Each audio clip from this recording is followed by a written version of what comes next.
নাগানে জুড়ে কও আমরা কত দিয়েছি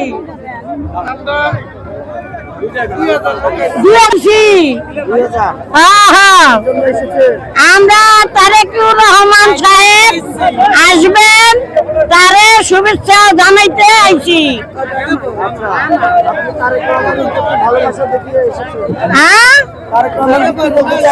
হ্যাঁ সে ভালো লোক, সে তার বাবা জিয়া রহমান ভালো লোক ছিলেন বুঝছেন।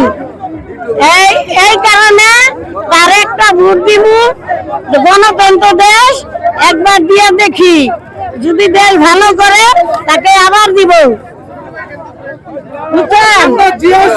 জিয়া সৈনিক এক হও, কে বলেছে জিয়া নাই? জিয়া সারা বাংলায় এক জিয়া লুকান করে, লক্ষ জিয়া ঘরে ঘরে বুঝছেন। আমরা জিয়া সৈনিক, খালেদা জিয়ার লোক, জান দিয়ে দিব বিএনপির লিগা বুঝছেন। আমরা দলকে ভালোবাসি, দলের জন্য আমরা প্রস্তুত। সে ভালো কাজ করছে, তার মাও ভালো কাজ করছে, আর তার মারে যেন আল্লাহ সুস্থ করে ঘরে আনুক। হ্যাঁ, সে অনেক রাজনীতিতে অনেক দক্ষমান ব্যক্তি। তার বাবা বাংলাদেশে জাতীয় ভাষণ তার বাবাই দিছে, জিয়া রহমান। এখন দিব তারেক রহমান, আমরা তার সৈনিক।